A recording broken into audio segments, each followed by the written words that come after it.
Wetwork Media presents Dan Lauer's Post Meridiem, an unreliable memoir of madness in Los Angeles.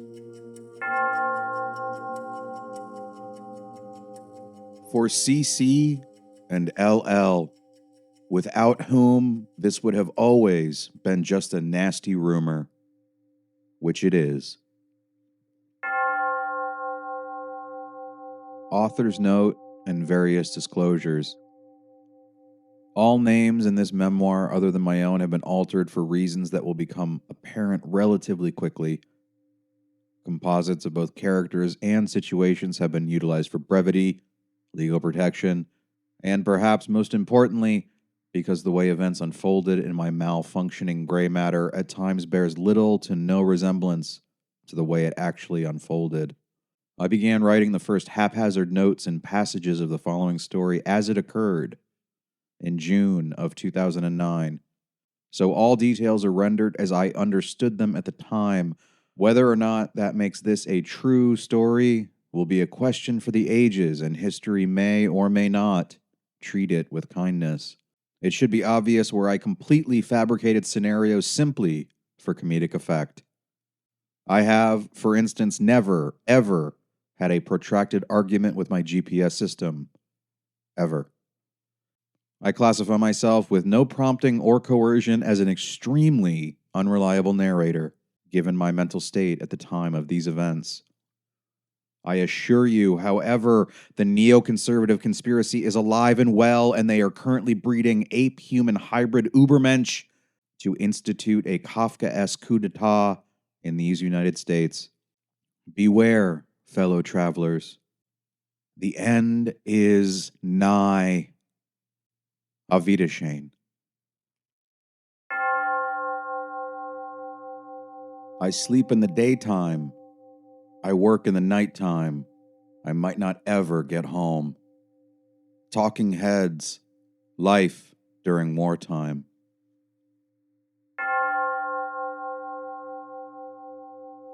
Prologue. In the land of the Lotus Eaters. Then I told the rest to go on board at once, lest any of them should taste of the lotus and leave off wanting to get home. So they took their places and smote the gray sea with their oars. Homer, the Odyssey.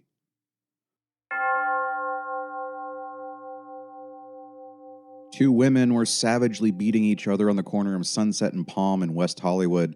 One of them was screaming, "What happened to the dream?" as the fight intensified and thrashed all over the sidewalk. This was no catfight. Punches were thrown in quick succession, a prize fight between two meth casualties, each with a handful of the other's hair, leveling haymakers wildly at faces and heads as they struggled for solid footing, which never came. I couldn't help but wonder what the dream was, and if either of them knew, indeed, what happened to it. Probably not. It was likely a question that would never be answered to either woman's satisfaction. I had only been in Los Angeles for 3 days, and this scene probably should have frightened me to my core. A sign of things to come, perhaps? Instead, it served as a kind of revelatory moment. There really are people like this here, I thought. And I was gripped with some morbid enthusiasm that lodged itself deep in my core. What other crazy, heavy, frightening, bewildering sights would each new day bring? I was stopped at a red light to make that precarious, arrowless left onto Palm over Horn Avenue and watch the scene unfold, only shifting focus now and again to take note of the complete lack of reaction from pedestrians who simply sidestep the women as they continue to scream and pound on each other in front of the crosswalk. Nothing to see here. One of the women was in her mid to late 40s, the other was a young-looking 20-something. They wore almost matching outfits, tight, torn, acid-washed jeans and dark t-shirts with band names from the 80s on them. Costume jewelry dangled from their wrists as they flailed, tearing ferociously at each other, pulling out handfuls of long, greasy, unwashed hair and tossing each other all over the pavement. "What happened to the dream?" One of them again screamed and then punched the other square in the nose. It was a clean hit, sending blood and small yellowish honks of what could only have been infected mucus onto the pavement beneath their struggling feet, both of which were bare and bleeding. When the light turned green, I didn't move, my gaze firmly locked on the fight. The car behind me leaned on the horn, and after a few additional moments of gawking, I made my way onto Palm Avenue and ventured cautiously into the rest of my third day in that city, maintaining a steady eye for other brawls on random street corners as I went, wondering if I, too, would soon get used to the sight and learn to ignore it.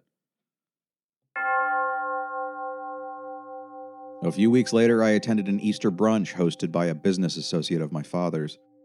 The invitation was extended as a courtesy, a favor to my father, so I wouldn't be completely lost and alone for too long upon my arrival in a city without friends, aside from my roommate John. But I didn't fit in with the people, and the invitation had the inverse effect on me, making me feel more lost and alone than before I joined them. A few moments after being seated at an excruciatingly bougie bistro in West Hollywood with a party of 10, I leaned subtly over to one of my co-diners and said, "That man over there looks a lot like Billy D. Williams."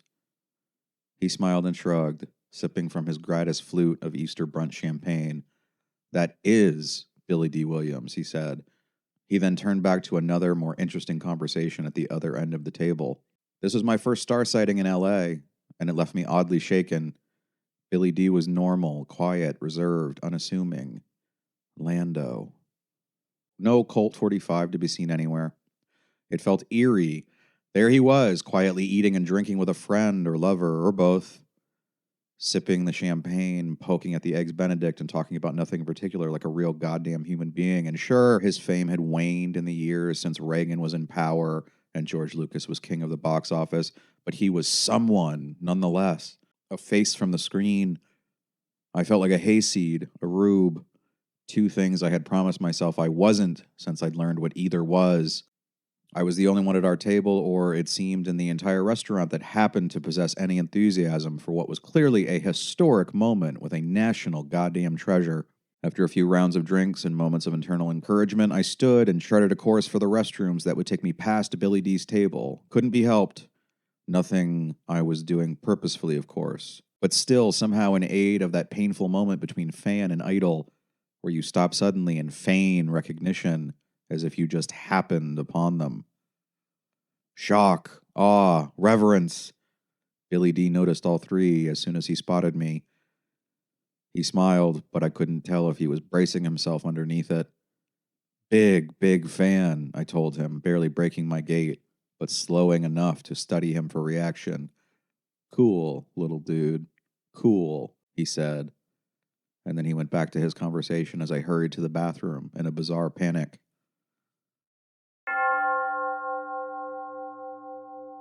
My roommate John, his friend Thomas, and I were invited to a party in Orange County about 2 months into our residence in LA.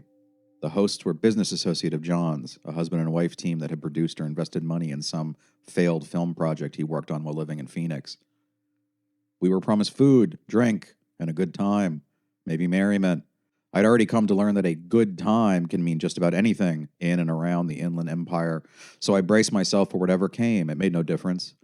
The three of us had nothing better to do, so we accepted the invitation, piled into the car, and headed southwest on the 5 towards Laguna Beach and those rich people we didn't belong around.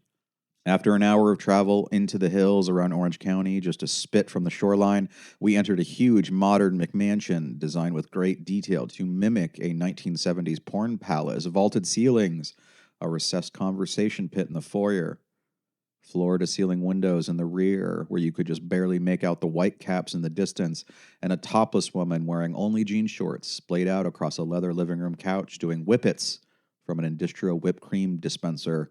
This was the wife. The husband wasn't home. I'd never met either of them. I don't know what I was expecting exactly, but I wasn't expecting that. "That's Annabelle," John said, as the three of us stood over her, behind the couch, watching. The sun-kissed scars of too much tanning and nitrous oxide were extremely apparent on her body, and she was, physically speaking, another bleached coastline casualty, aside from her perfect breasts, which were hanging only slightly to each side of her rib cage because of her position on her back. Annabelle was extremely deft with the nitrous-charging canisters. She would consume one, discharge it like a clip from an M1 rifle, and then slap another in, depress the lever on the dispenser, and begin inhaling from the nozzle again. She was getting no oxygen at all. and seemed to be having an amazing time for it. You guys made it just in time then for fun to start. What? Think of tits only, they month old. Even with the gasps and groans in her voice, Annabelle's accent was discernible, thick and filled with molasses from somewhere deep and remote in southern Georgia, where they don't huff the fancy industrial whipped cream canisters, but the cheap electronic air duster. The story of her journey from there to that beachy oasis was no doubt fascinating, but I never got the chance to ask.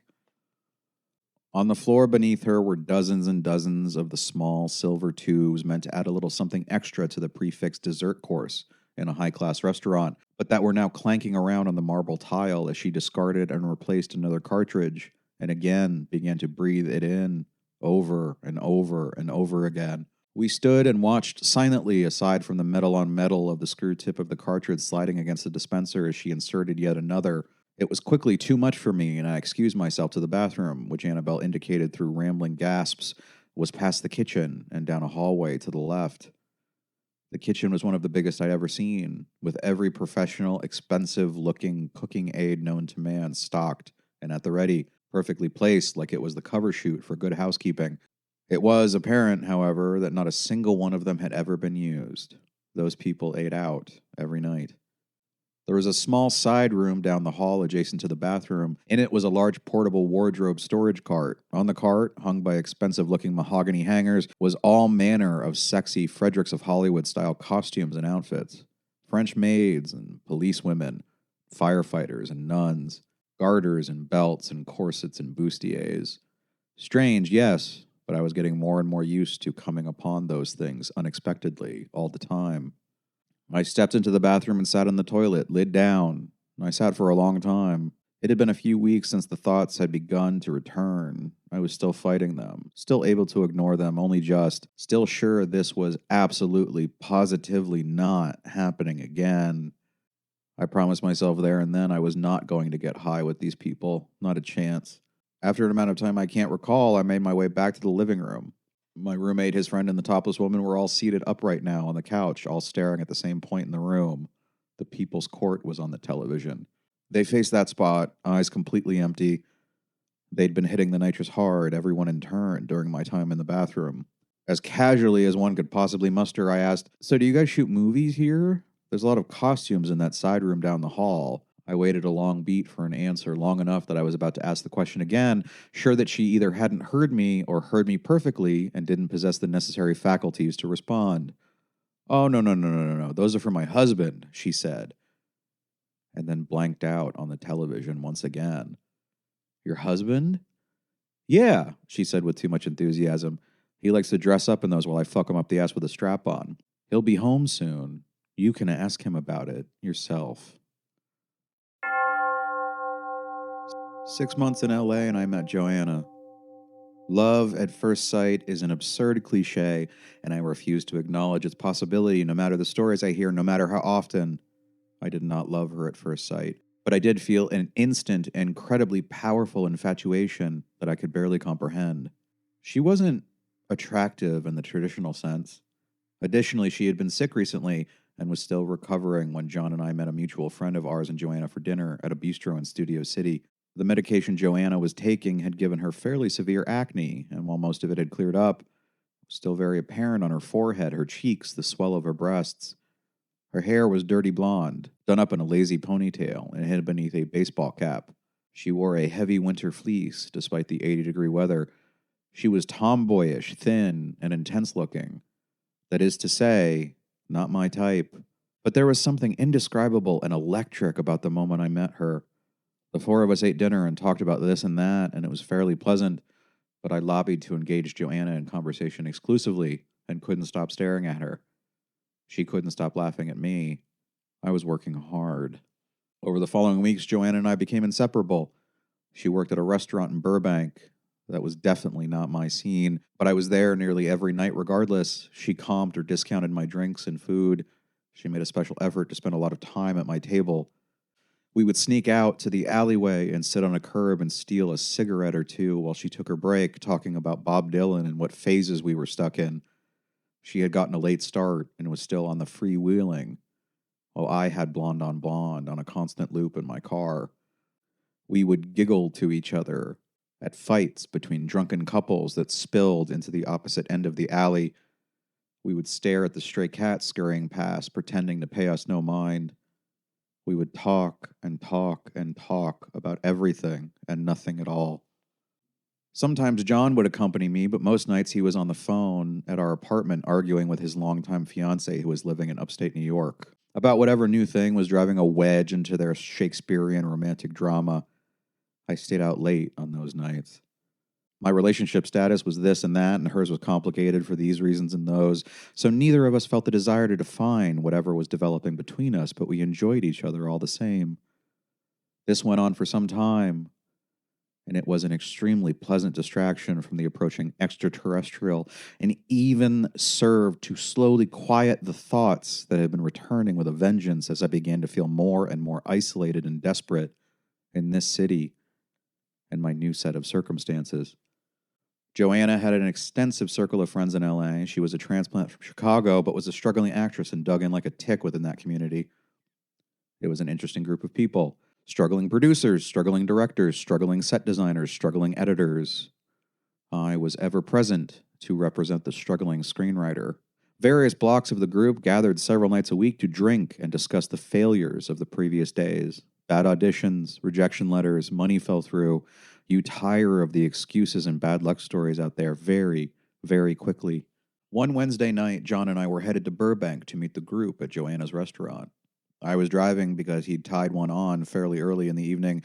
We were about halfway there and stopped at a red light. No music was on. It was late, so there was very little traffic.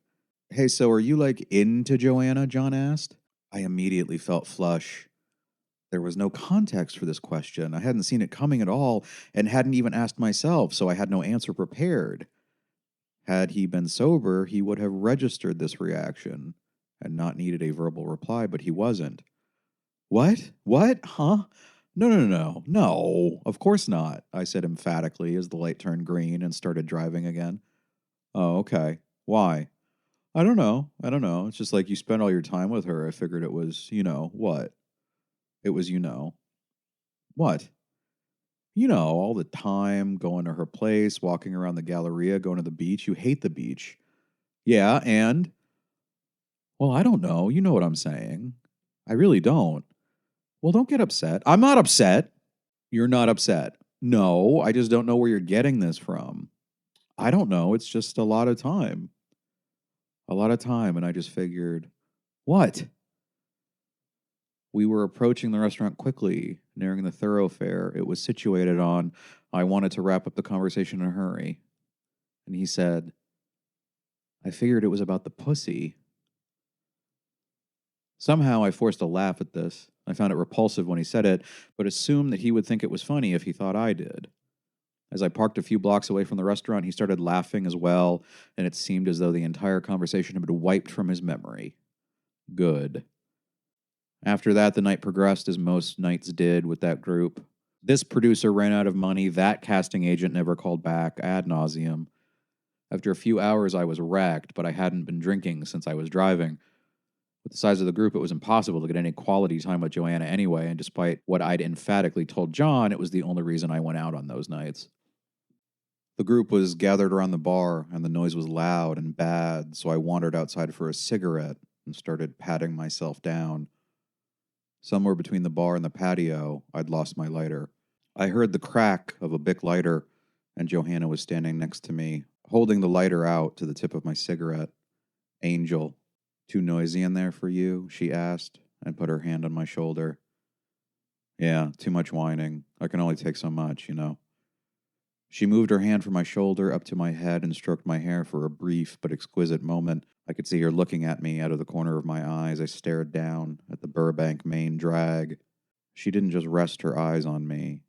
She was looking at me. I felt a pit develop in my stomach. "I'm probably going to bail after this cigarette." "Oh, no, the night is young," she whined. Fake whine. "Yeah, but I have a deadline and I'm beat. I'm starting to realize I'm surrounded by douchebags in there." She flashed a hurt look. Present company excluded. "That's all right. Well, if you're going to go, take my lighter. You'll need it for the ride home."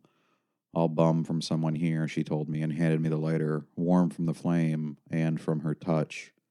Thank you, darling. I'll go get John. Oh, I don't know. He's telling a story in there that's been going on for days. If you drag him away now, the mouth breathers will miss the boring end. I shrugged. They'll have to. I drove us here.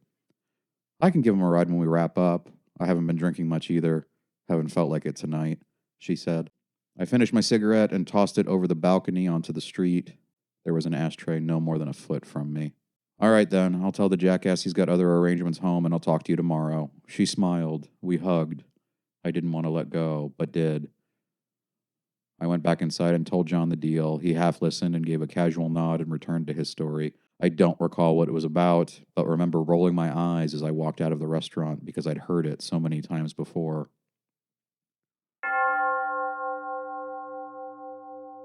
A few hours later, I was back at the one-bedroom apartment John and I shared, sitting at the tiny kitchen table, desperately trying to hammer through a screenwriting assignment I despised and was being paid too little for. The sound of a car rumbling up the driveway that led to the duplex my apartment was in made me lean back and smile. I'd found my lighter and wanted to give Johanna's back to her. That was also a good excuse to say a quick goodnight and perhaps have another hug. I stood, walked to the front door via the living room, which also served as my bedroom, and stepped out onto the driveway. It had gotten cold. Joanna's car was there, parked about 15 feet from the apartment's front door, and I could see my breath escaping into the night air by the illumination of her headlights. I couldn't see inside the car and didn't stop to wonder why it was still running and neither of them had gotten out. After stepping to the side to avoid the torturing brightness of the headlights and approaching the car for about 10 feet, only 5 feet between it and I at that point, I saw John and Johanna clearly through the windshield. She was half in the driver's seat. He was half in the passenger's. They were met above the center console, locked in a kiss so passionate that I knew instantly it must have been developing rapidly on my walk from the apartment to the car. Everything slowed. A bright red flashed, huge, swollen, and visceral in my field of vision. The world stopped rotating just long enough for an approaching spacecraft to enter the atmosphere without the turmoil of drag or resistance. Smooth landing, and then explosion. I tried to breathe, but took in no oxygen. In an instant, the thoughts I'd been rejecting, fighting, arguing down returned to me, and were all I could think or hear. They planned this. It was set up like this from the start. A plot underway. You were meant to see this. They know you were watching. They're laughing at you. You see that they aren't because they are still kissing, but they are somehow. There are others watching too. You are being recorded. I was still clutching Johanna's lighter in my left hand. They hadn't noticed me yet, so in one motion I turned, began to walk back to the apartment, and threw the lighter over my left shoulder without considering it or caring where it landed. I heard it connect loudly with the windshield as I threw open the front door of the apartment and charged inside, through the living room, into the kitchen, and to the back door, which led to a small concrete courtyard behind the duplex. I stepped out and collapsed on the ground, leaning against the concrete wall. I lit a cigarette and stared blankly into the middle distance of my neighbor's backyard. Sounds were all around me. They meant little or nothing. 2 car doors opened, then closed. Voices echoed on the brick walls surrounding the complex. Joanna, oh God, God, no, Dan, John, Dan, where are you? The front apartment door opened and then closed. One set of footfalls on the wooden floors inside. John, Dan, come here. Let's talk, please. Where are you? I was smoking my cigarette and I paid attention to none of it. I wasn't alone in the courtyard. If he comes out here and finds you like this, all pathetic and fetal, and smoking your little cigarette, you will kill him, yes? Yes, I think I will. How would it feel? Good, right, proper, just. How funny do you think they think this all is? Very. Yes, and the others will too. Others? Oh, yes. There are so many others. I had a feeling. You know it's true. Yes.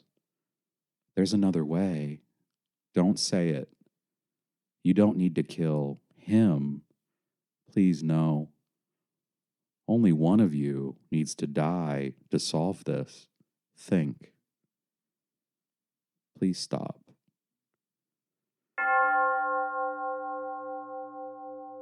Be thankful. The signs are familiar, and though you'll miss them as they begin to build, I'll always spot them before it's too late. First comes the nagging thump, and then comes the horror. By the time the horror comes, it's nearly too late, but not quite. Horror is the leitmotif of this period. Listen to the music it makes. Such music. Turn towards the heavens and notice by the way the sun hangs heavy in the sky that the situation is painfully clear. There is no turning back. Things are becoming serious and savage. Malingering dread creeps in, steady, slow. The tide is turning. The waves of pain and despair, unfocused and malevolent though they may be, break against the shoreline of the subconscious. Things grow weary and hyperbolic. These happen in order. This, and then this, and then this. They start, and then they end. Nothing ever changes. Everything is still the same. And then the first of many battles commences. Ready the pillboxes.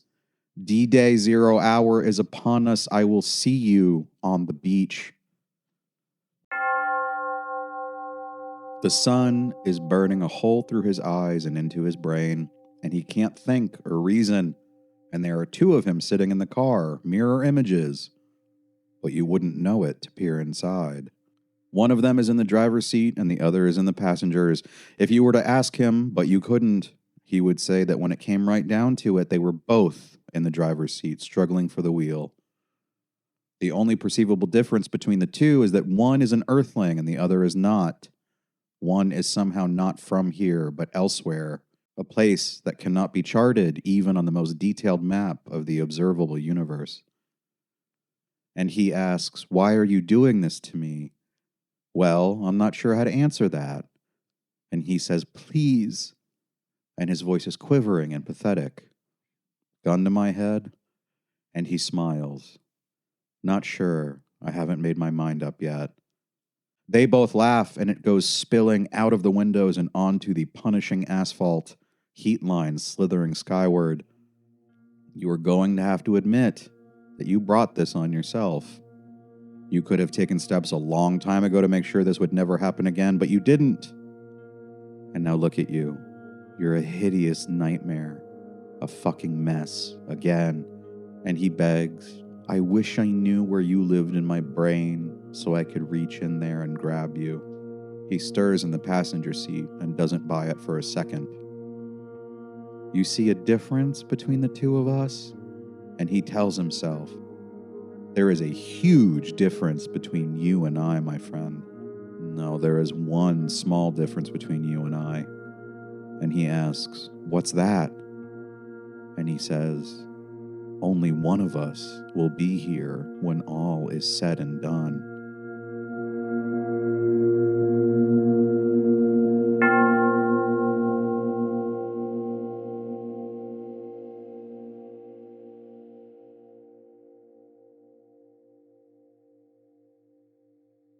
If you're enjoying Post Meridiem and just cannot get enough of a good thing, it is available for pre-order now as a beautiful ebook available from Amazon and Apple Books. The ebook version of Post Meridiem includes additional content, illustrations, and even an additional fifth part not included in the free audiobook version. Search for Post Meridiem and Dan Lauer on Amazon or Apple, or visit wetworkmedia.com/post-meridiem for more information.